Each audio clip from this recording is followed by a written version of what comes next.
His thesis defense took place on the unceded territory of the Snuneymuxw First Nation on the Nanaimo campus of Vancouver Island University.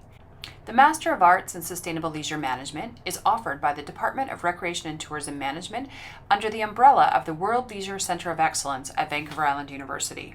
Okay, thank you everyone for joining me today on my presentation regarding to assessing the roles and responsibilities of tour guides in Tanzania. And this study was conducted in Northern Tourism Circuit. And my name is Brighton Mbilinyi, and you're welcome. Yeah, so tourism pre-pandemic, it has been accounted for global economic growth, development, and at the same time for the employment opportunities. According to some data, it shows that in 2018, more than 10.4% of the GDP worldwide was contributed from the tourism perspective. Also, based on the employment part, 1 in every 10 jobs opportunity was contributed from the tourism aspect. And it contributed to 319 million job opportunities in 2018. But things have changed a little bit after COVID-19. And it shows that international travel, it went down by 22%. And most of the countries, including the least economic developing countries, with some disparities in terms of vaccination, it goes down up to 60 and 80%, depending on how it will reveal itself by the end of 2021. Until June 2021, more than 5.5%, it has been recorded that the increase of number of unemployment worldwide. So let me take you a little bit and give you a hint out how tourism differs in terms of the Eastern Africa and here in America, or we can call it the global north. In the Southern Africa, Northern Africa, the global north is different from the Eastern Africa by the means that most of the tourism activities is conducted under the guided tourism activities, but also it is pre-purchased packages. And under this category, we find most of the tourists, it causes a lot of leakages because at every ventures there is a loss of some revenues. Also, there is a vast population of wildlife resources. And for that case, it can compromise a little bit when it comes to the safety of the visitors, which is different from here in the Northern America, where the number of animals is down.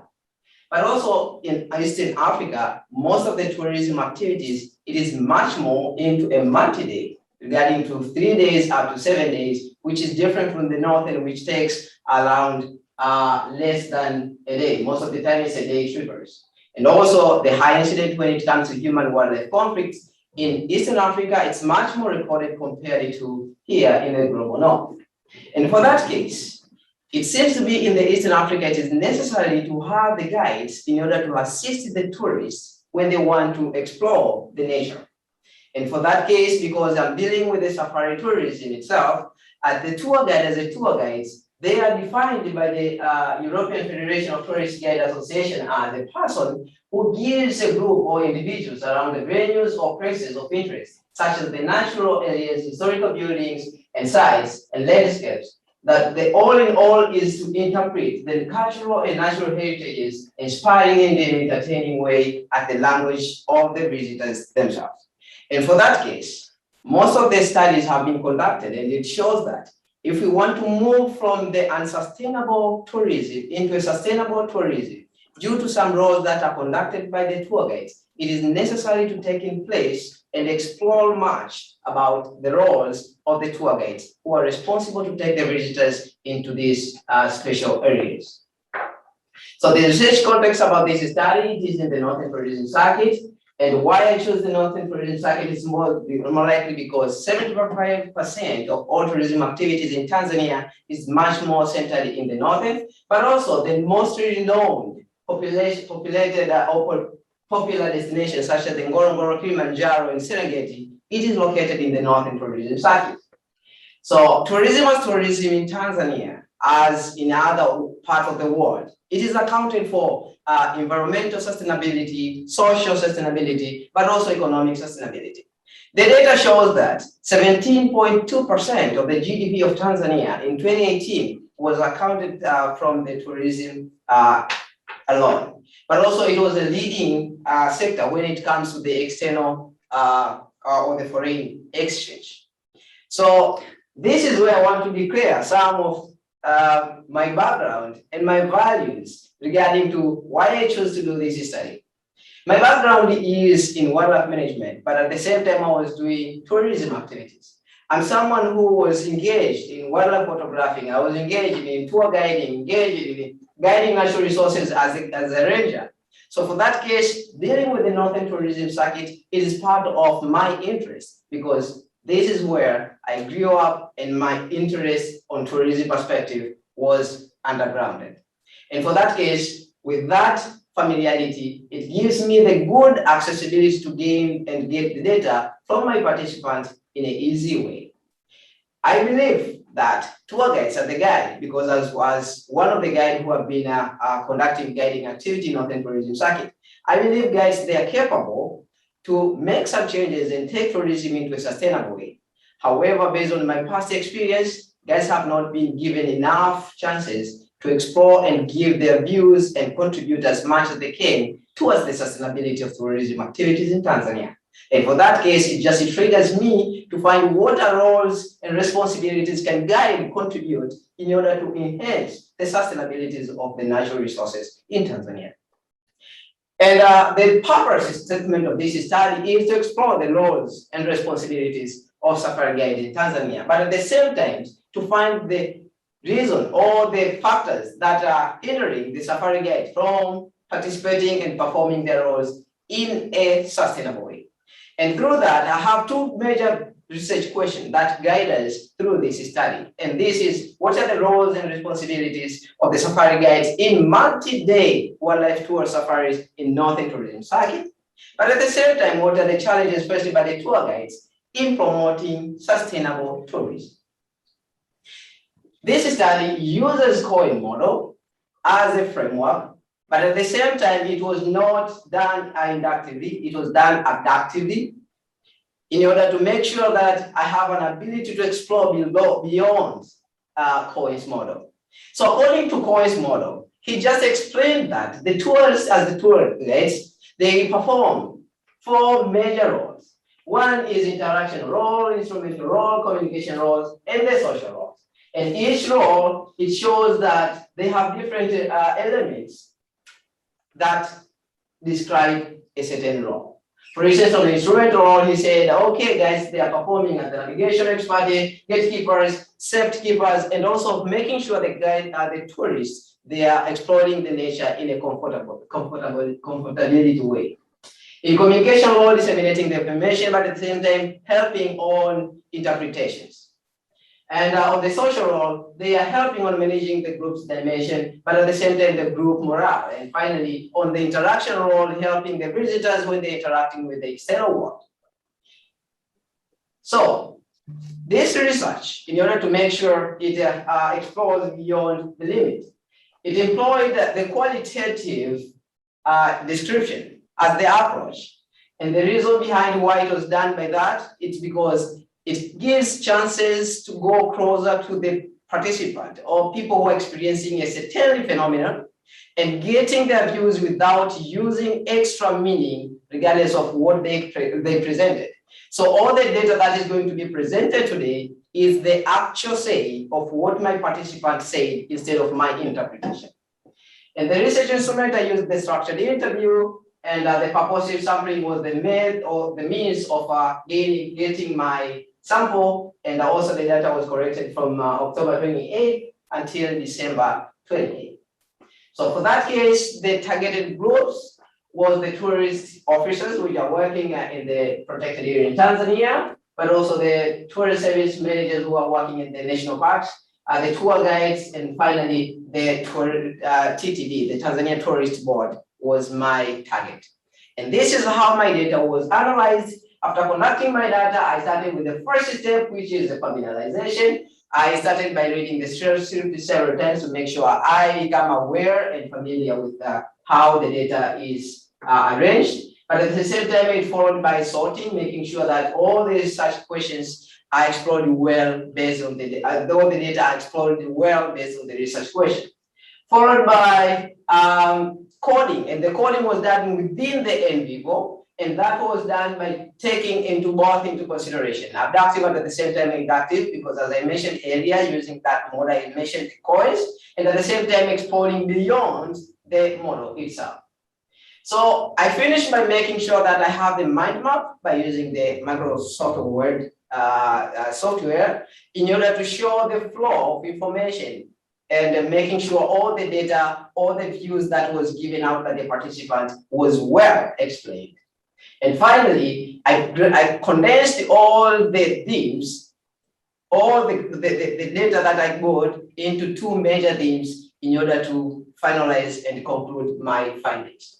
So these are my findings, and I give it into two major themes. The first theme is the roles and responsibilities of tour guides in Tanzania, but the second is the challenges faced by tour guides in exploring their roles. So on the findings, the roles of the guides, it shows that as it is mentioned by Cohen himself, all the four roles was identified in Tanzania, but with some changes. And the element on the right side that is can be seen is a little bit different. So I will just go and explain one after another, but I want to hint out these two roles which explicitly show that it is very different compared to some roles as explained in the previous models. The first role is the health and safety keeper. It was shown in the Cohen's model. However, how it is practiced in Tanzania is very different compared to other parts of the world, especially by considering Cohen's was done in the global north and not in the global south as this study conducted. But at the same time, the last role, which implies the ambassadorship roles, it is not explained, it is not available in any of the existing models. So for that case, this study just came up with this ambassadorship role as a sub-role within the interactional role. On the instrumental role, these are some of my findings, how my participants were saying, and by saying, okay, guys are the guy when it comes to the planning and logistic part, they are responsible in making sure that they're helping in planning the safari for the tourists. So the packaging issue is done by them as well. But at the same time, they are responsible in helping in preparation of the itineraries, selection of the areas of the attraction, and helping to advise the managers or the people who are organizing the packages within the certain companies. So also they're responsible to make sure the guides and the tourists are taken into the safest route. So on the safetyness issue, the guys, they're saying, okay, they are responsible to make sure they provide the first aid, because sometimes they operate in a remote area where there's no services, there's no social services like hospitals. So they're responsible to help by providing the first aid, but at the same time helping to help the tourists navigate towards closest area where they can get more social services. So they keep both the safety of the tourists, but at the same time with the local communities. So we can see they act as an interlink, making sure the safety of the community, the safety of the tourists is attained. On the second role, which is the social role, it includes the interaction within a group, and they say they have to resolve the conflicts and making sure that they sometimes meet some challenges. People, they're going for safaris, they get into conflicts, but guests as guests, they are there to make sure they mitigate the conflicts. And at the same time, they increase and they enhance the peace and the harmony among the group. So under the social role, this is how they explain. And surprisingly, there are some people, for instance, the honeymooners, they're going there, but at the same time, instead of enjoying their time, they get into argument, they get into conflict. You can see how guys, they are getting into a bigger role more than how we expect, making sure they are becoming a part of the conflict resolution as I explained. But at the same time, if the safari is taking 3 to 7 days, sometimes there must be some conflict among different groups which are meeting up together. So it is more likely for conflict to happen, and the guide is there to make sure they are able to moderate as it is hinted out. So the role of the guide as guide also is to help to cheer up the tourists and making sure they enjoy their safari. At the same time, they are enjoying it in a comfortable way. And someone who is capable to do that is only the guide, because the guide is the one who is contacting and at the same time interacting with the visitors in the field. Also, they share it by saying they initiate the visitors to feel happy and welcome. And you can see even the managers of the companies, they are not in the field. The guys, they're there. So who is responsible to make sure they initiate and making sure that the tourists are happy and feel comfortable and welcome? It's only the guys themselves. Under the communication role, it shows that the guide, they provide the basic information to the tourists from the entry point to the end point.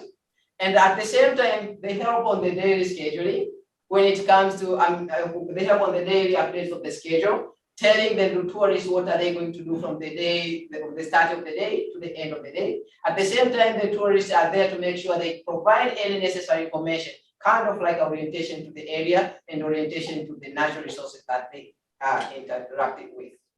And the same communication role, when it comes to the providing the interpretation, this one has been seen as if one of the major roles that guides they are performing, because it is responsible to transfer the knowledge from the guide who is well knowledgeable about the environment to the tourist who is new there to learn, but at the same time to enjoy the nature.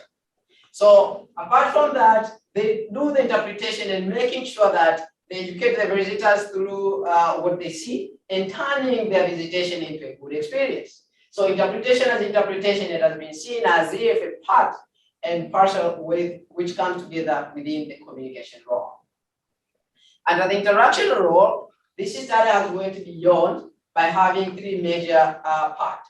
So the interaction role shows that the guys are the guys that are responsible to make sure they interact with the local community, with the tourists, but at the same time helping the visitors when they're interacting with the environment and the local community, to make sure the conservation part and motivating the other guides as well to make sure the tourists are behaving in a responsible way, to reduce the negative impact of tourism.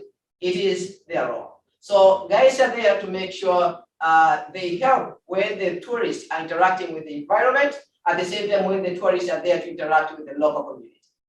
And therefore, the guys, they perform and they assume that the nature as nature within the safari tourism, it is their office. And for that case, they try to their level best to make sure they protect the natural resources because it is where they get their daily bread. So generally, they consider the interaction roles as guides. They provide the visitors with interaction to make sure they interact well with the natural resources, but at the same time enhancing the good relationship with the local communities. So within the social, because under interaction, as I said, are three: the social role, the social interaction role, the second one, which it comes to the economic interaction role, and the third one, which I mentioned earlier, it comes into the economic interaction role. This one is the social interaction role, of which it talks between how local communities they interacted with the tourists under the presence of the guide. So it shows that the local culture, for instance, the local culture barriers, it can be resolved by the presence of the guide. The guide can be there to help and making sure all sides they're capable to understand each other, either by helping on the interpretation of the language or by helping to link both parties at all. So at the same time, the guys, they're helping here under the social perspective by interacting with the local community to make sure the guides are leading the visitors towards a specific local community which can inspire and give them a good flavor of why they're visiting a certain community and not the other. So at the same time, they regulate the community, they regulate also the tourists to make sure it is in a harmonious way. And it can be seen from this social as if the tourists, they want to meet a certain community, then they can be briefed by the tourists, by the tour guide, how these tourists, they are supposed to behave in a certain community. And economic perspective, we can see that guides are there to make sure all sides, the tourists and the community, they are getting the same benefit. For instance, it has seen that something can be sold by $5, but just because you're a tourist, they tell you it is $50. But a tourist is there to make sure there is a fair trade between the tourists and the local community. So that one goes straight into the social, it goes straight into the economic interactional role. And at the same time, they are helping the tourists to show where to get some products, either to buy the souvenir where they're going back to their local, to their country of their origin. And this can be seen by how they're helping in the buying of the handicraft as part of shaking the hand of the local community. So on an economical interaction role, it is very, very important as it is seen in this picture as well. Okay, so an ambassadorship role, this role, as I mentioned earlier, it seems it goes within the interaction role. However, it is not explained in any of the existing models. And the tourist and my participant, they just say the ambassadorship role is portrayed by the tour guides. Hence, they are helping to present the country. So they are the image of the country. They act as a mirror of the country. But also they can simply be said as a set of experience to the tourist by also helping the image to have a good, the country to have a good image by how they present themselves to the tourist. So the tour guide, as a tour guide also, they have been said, they have been called as if they are the spoken man of the country, spoken man of the company, the spoken man of the natural resources, because they are there to present everything which cannot be able to say by itself. So the second theme, which was basically based on the challenges faced by the tour guides, it can be categorized into two. These challenges can be coming from the influence of the organization itself, the tourism industry, and to the influence from the working condition. And all these factors will be explained as follows. Under the influence of organization, when it comes to the enforcement of the rules and regulation, the guide, they say the law enforcers, they are not there to support them. Most of the time, they're there to penalize them without telling them what's wrong with what they have been practicing. And for that case, the same mistake keeps happening because they were not told at the first place what's wrong with that. Same the park rangers, sometimes they ask for bribes from the tour guide instead of helping them to enforce the law. So for that case, the guides, they become with that notion that, oh, it's possible to bribe the law enforcers and breach the law. So at the end of the day, there is no sustainability because there is this loophole. On the revenue leakage, this is that has been informed that there is a big leakage of revenue in tourism industry. In Tanzania, it shows that 40% of all the money that is accrued when someone is buying a package, it is residing into the source country, the country where the tourist is from. And this is mostly by the tour agencies and travel agencies. And at the end of the day, on the destination or the destination country, they receive less, 60% only, of which the total operation of the tourism as tourism, it is practiced. So the leakage of the leakage, it shows that it causes a lot of issues where the tour guides, they are paid less because the tour companies which are operating are not getting enough funds to make sure they perform their roles, but at the same time, they're paying the guides in a proper way.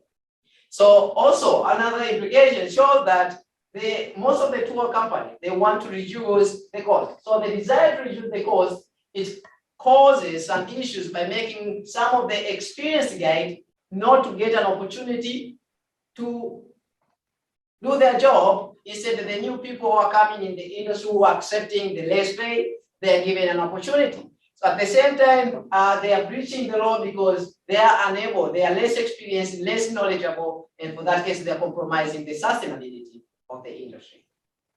So when it comes to the inconsistency in training, this one has been condemned by saying there is no uniform curriculum that unifies all universities and colleges in Tanzania and related to safari guides that can speak the same language. Each college or each university, they have different model, they have different curriculum, and for that case, it is very hard for people from different colleges to have the same talk or the same language when it comes to the sustainability piece. At the same time, the guys, they are saying there's no standardized uniform curriculum used in training safari guide across the colleges, and for that case, it compromises the sustainability, as it can be seen from some of these quotations. Also, they say they need a standardized training for the college at the same time, and the context in training safari guides, because recently they have many mushrooming, but at the end of the day, there is no possibility of making it.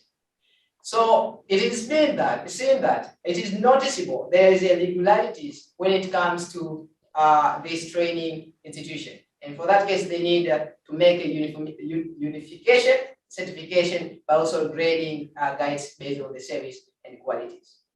So the lower income, that one is also a big problem. Most of the guys they are underpaid several times. This is just because by the factor that was already mentioned, including how the industry itself is working.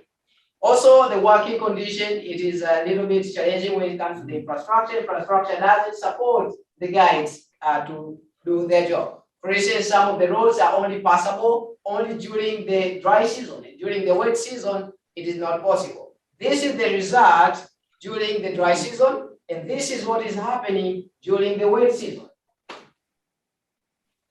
So also the scheduling issue. Most of the time, guides are back to back. They don't have enough time to make sure they are able to do their job accordingly. So guides, they are given an opportunity to go back just because they are accepting the low pay, and guys who are able to provide a good performance, they are given less. And at the end of the day, guys who are underperforming, they're banked up by taken to the field several times. Also, the pressure from the tourists. Most of the tourists, they are giving more pressure to the guides by making sure that they are asking for something which is not sustainable, and at the same time, they are asking guides to breach the role by promising them to help on paying the penalties, at the same time helping the guides in case of any penalties from the authorities.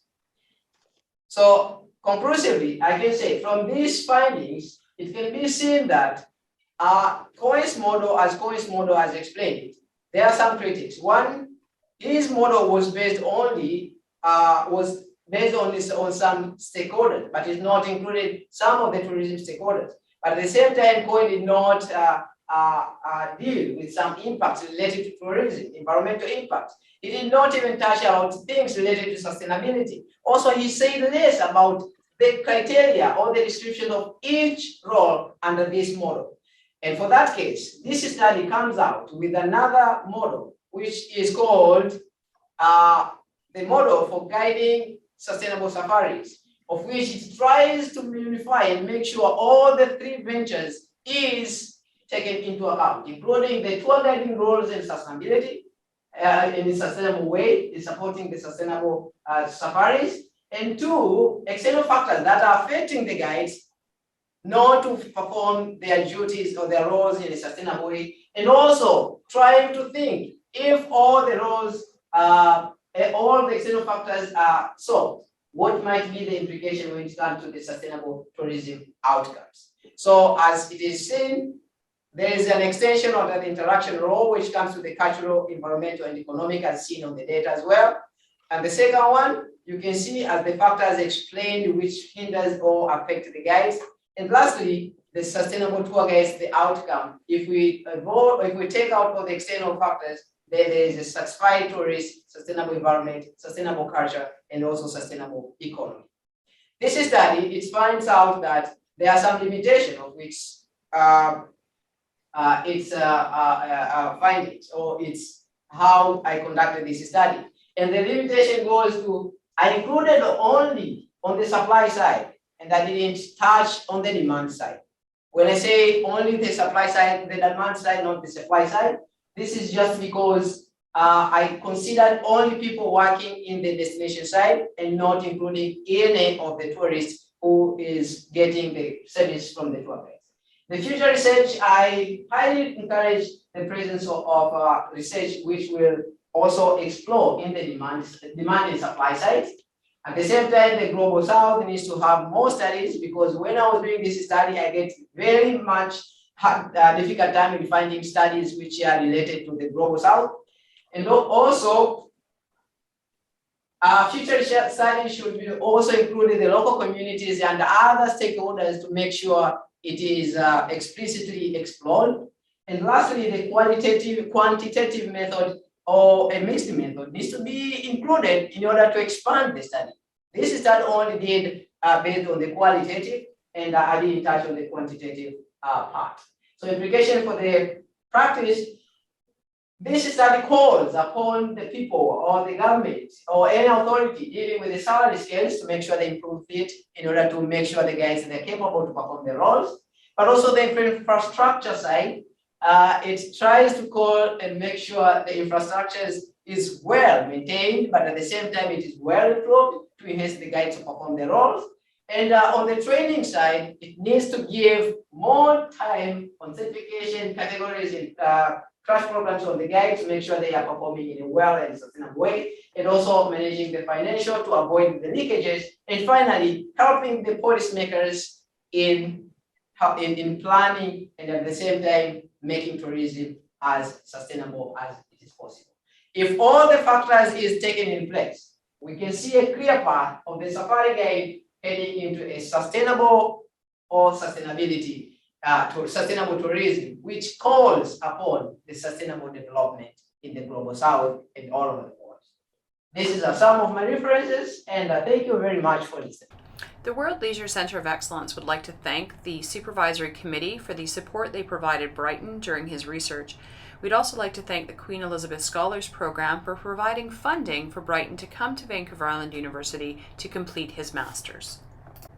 You can find more information on our program at management.viu.ca/sustainable-leisure-management.